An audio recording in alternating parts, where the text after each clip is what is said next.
ఎండలు మండిపోతున్నాయి. మరి ఈ ఎండలకి తగ్గట్టుగా మనం ఇంట్లోనే చల్లచల్లని కూల్‌గా ఫ్రూట్ కస్టర్డ్ ఏ విధంగా తయారు చేసుకోవాలో చూద్దాము.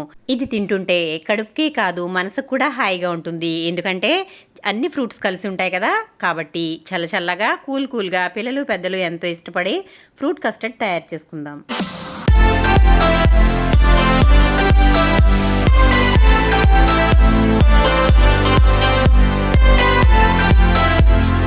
ముందుగా నేనైతే ఒక పాన్ పెట్టేసుకున్నాను. స్టవ్ వెలిగించుకుని ఆ తర్వాత ఇందులో ఇది కొంచెం వేడైన తర్వాత పాలు వేసుకోవాలి. చిక్కటి పాలు తీసుకున్నట్లయితే ఫ్రూట్ కస్టర్డ్ అనేది బాగుంటుంది.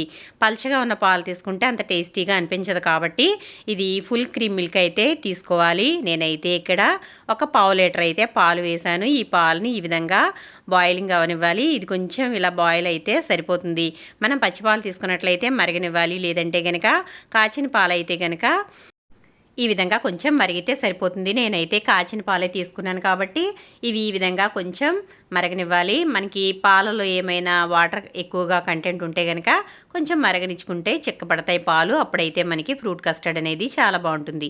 చూసారా, ఇలా అయితే గరిటెతో కలుపుతూ ఉండాలి. లేదంటే కనుక పాలు మనం ఈ విధంగా గిన్నెలో కాచుకునేటప్పుడు కొంచెం అడుగంటుతూ ఉంటాయండి. కాబట్టి ఈ విధంగా గరిటెతో అయితే కలుపుకోవాలి. ఈ విధంగా కలుపుకున్న తర్వాత ఇది మెల్లగా మరగనిస్తూ ఉండాలి. ఆ తర్వాత మనం కస్టర్డ్ పౌడర్ అయితే తీసుకోవాలి. కస్టర్డ్ పౌడర్లో చాలా రకాలైతే ఉంటాయి. పిస్తా ఫ్లేవర్ ఉంటుంది, అలాగే వెనిలా ఫ్లేవర్ ఉంటుంది, అలాగే బటర్ స్కాచ్ ఫ్లేవర్ ఉంటుంది. ఇవన్నీ కూడా ఉంటాయి. మనకి ఏది నచ్చితే అదైతే తీసుకోవచ్చు. నేనైతే ఇక్కడ బటర్ స్కాచ్ ఫ్లేవర్ అయితే తీసుకున్నాను. పాలనైతే ఇలా మరగనిస్తూ ఉండాలి. మనం ఫ్రూట్ కస్టర్డ్ చేసుకునేటప్పుడు ఏ ఫ్రూట్స్ అయితే మన దగ్గర ఉన్నాయో అన్ని ఫ్రూట్స్ కూడా వేసుకోవచ్చు. ఆ తర్వాత నేను ఇక్కడ చూడండి పాలు మరుగుతున్నాయి కదా, నేనైతే ఈ విధంగా కస్టర్డ్ పౌడర్ అయితే తీసుకున్నాను. ఇందులో కొంచెం వాటర్ వేసి ఎక్కడ కూడా గడ్డలు అనేవి లేకుండా చక్కగా కలిపేసుకోవాలి. ఇలా కలుపుకున్న తర్వాత దీనిని చూడండి ఒకసారి ఇలా అయితే కలుపుకొని దీనిని డైరెక్ట్గా మనం పాలలో అయితే వేసేసుకోవాలి. పాలలో వేసిన తర్వాత కలుపుతూనే ఉండాలి. నేను ఇక్కడ పావు లీటర్ పాలకి 3 స్పూన్ల వరకు తీసుకున్నానండి కస్టర్డ్ పౌడర్. ఇదైతే మనకి పర్ఫెక్ట్గా సరిపోతుంది. ఒకవేళ మీరు 2 స్పూన్లు వేసుకున్నా కూడా సరిపోతుంది. పాలు ఇంకా ఎక్కువగా తీసుకుంటే మన కస్టర్డ్ పౌడర్ అనేది క్వాంటిటీ పెంచుకుంటే సరిపోతుంది. చూసారా, ఈ విధంగా అయితే పాలలో వేయగానే ఇదైతే చిక్కగా అయిపోతుంది. ఇలా చిక్కగా అయినప్పుడు మనకి ఫ్లేవర్ అనేది బాగుంటుంది. మరి పలుచగా ఉన్నట్లయితే అంత బాగోదు. కాబట్టి ఈ విధంగా బాగా దగ్గరగా అయితే రానివ్వాలి. మనం తీసుకున్న పాలకి తీసుకున్న కస్టర్డ్ పౌడర్కి క్వాంటిటీ అనేది సమానంగా ఉంది కాబట్టి మన కస్టర్డ్ అయితే కరెక్ట్గా సరిపోయింది. చూడండి ఒకసారి థిక్నెస్ కూడా బాగా వచ్చింది కదా. ఇలా అయితే ఒక్క ఉడకనివ్వాలి. ఆ తర్వాత ఇది కొంచెం అయితే మనం షుగర్, మన తీపికి సరిపడా షుగర్ అయితే వేసుకోవాలి. మరీ ఎక్కువగా వేసుకోకూడదు, జాగ్రత్తగా చూసుకుని అయితే వేసుకోవాలి.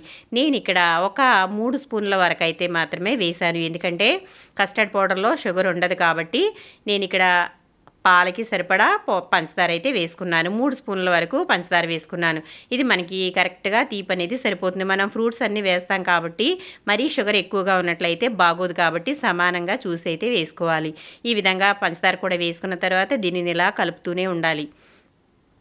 ఈ విధంగా కలపడం వల్ల పంచదార అంతా కూడా కరిగిపోతుంది. ఇది ఇంకా ఒక ఉడకనిచ్చిన తర్వాత స్టవ్ అయితే ఆపేసుకోవాలండి. చూసారా, పంచదార అయితే అంతా కరిగిపోయింది. ఈ విధంగా ఒక్క నిమిషం ఉడకనిచ్చినట్లయితే సరిపోతుంది. ఇది ఇంకొంచెం సేపు ఉడికినట్లయితే మనకి గట్టి పడిపోతుందండి. ఇంకా అది ఫ్రూట్ కస్టర్డ్కి ఏమాత్రం బాగోదు కాబట్టి దానిని మనం ఏమి చేయలేం. కాబట్టి ఇలా అయితే ఉంచుకుని స్టవ్ అయితే ఆఫ్ చేసేసుకుని ఇది నేను డైరెక్ట్గా వేడిగా ఉన్నప్పుడే ఒక బౌల్లోకి అయితే తీసేసుకుంటున్నాను. ఈ బౌల్లో వేసుకున్న తర్వాత ఇది బయటే మనకి చల్లారే వరకు ఉంచుకోవాలి. చల్లారిన తర్వాత అయితే మనం దీనిని ఫ్రిడ్జ్లో పెట్టుకోవాలి. చూసారా, ఈ విధంగా కస్టర్డ్ చేసుకోవడం చాలా ఈజీ అండి.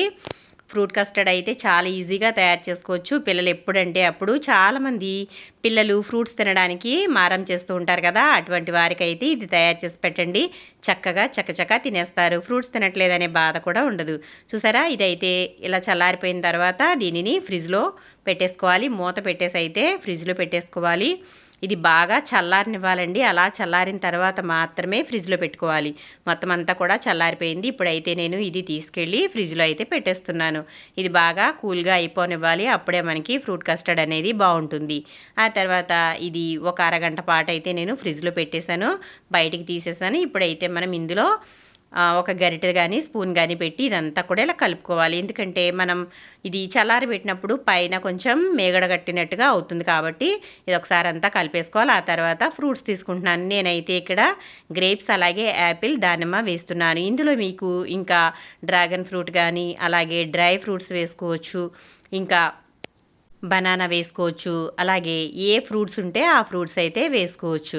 చూసారు కదా, ఇది ఫ్రూట్ కస్టర్డ్ కాబట్టి ఇవన్నీ వేసుకుంటే చాలా బాగుంటుంది. చల్ల చల్లగా తింటుంటే కడుపులో ఎంతో హాయిగా ఉంటుందండి, చాలా బాగుంటుంది. మనకి ఈ విధంగా కస్టర్డ్ తయారు చేసుకున్నప్పుడు ఫ్రిడ్జ్లో పెట్టుకుని చల్ల చల్లగా దీన్ని తిన్నట్లయితే అసలు స్వర్గం కనిపిస్తుందండి, అంత బాగుంటుంది. చూసారు కదా, ఈ విధంగా ఫ్రూట్స్ అన్నీ కూడా వేసుకుని దీంట్లో ఇంకా చెర్రీస్ వేసుకోవచ్చు, అలాగే టూటీ ఫ్రూటీలు వేసుకోవచ్చు, ఇంకా డ్రై ఫ్రూట్స్ కూడా బాదం పప్పు, కిస్మిస్ అన్నీ కూడా వేసుకోవచ్చండి. నేనైతే ఈ విధంగా సింపుల్గా తయారు చేస్తున్నాను. చూసారు కదా, ఈ విధంగా అయితే దీనిని మనం కలిపేసుకోవాలన్నీ వేసేసాం కదా. కలిపేసుకున్న తర్వాత దీంట్లో కొంచెం టూటీ ఫ్రూటీలు అయితే వేసేసుకోవాలి చల్ల చల్లగా, ఇంకా బౌల్లో వేసేసి సర్వ్ చేసేసుకోవడమే. చూసారు కదా, ఫ్రూట్ కస్టర్డ్ అనేది చాలా సింపుల్గా ఈజీగా అయితే తయారు చేసుకోవచ్చు, నిమిషాల్లో తయారు చేసుకోవచ్చు అండి. కస్టర్డ్ పౌడర్ రెడీగా ఉంటే మన ఇంట్లో ఉన్న వాటితోనే ఏ ఫ్రూట్స్ ఉంటే వాటితో అయితే కస్టర్డ్ అనేది తయారు చేసుకోవచ్చు. పిల్లలు కూడా చాలా ఇష్టంగా తింటారు. ఇది చాలా బాగుంటుంది, చల్ల చల్లగా బౌల్లో వేసుకుని తిన్నట్లయితే ఆహా అనిపిస్తుంది. మరి మీరు కూడా తప్పకుండా ట్రై చేయండి. ఈ ఫ్రూట్ కస్టర్డ్ ఏ విధంగా ఉన్నది అనేది నాకు కామెంట్ సెక్షన్లో కామెంట్ పెట్టండి. చూసారు కదా, మన ఫ్రూట్ కస్టర్డ్ అయితే రెడీ అయిపోయింది. ఈ విధంగా నేను టూటీ ఫ్రూటీలతో గార్నిష్ చేశాను. చూసారు కదా, మరి వీడియో నచ్చిందా? నచ్చితే కనుక లైక్ చేయండి, షేర్ చేయండి, సబ్స్క్రైబ్ చేయండి. ఈ సమ్మర్లో చల్ల చల్లగా దీనిని ఆస్వాదించండి.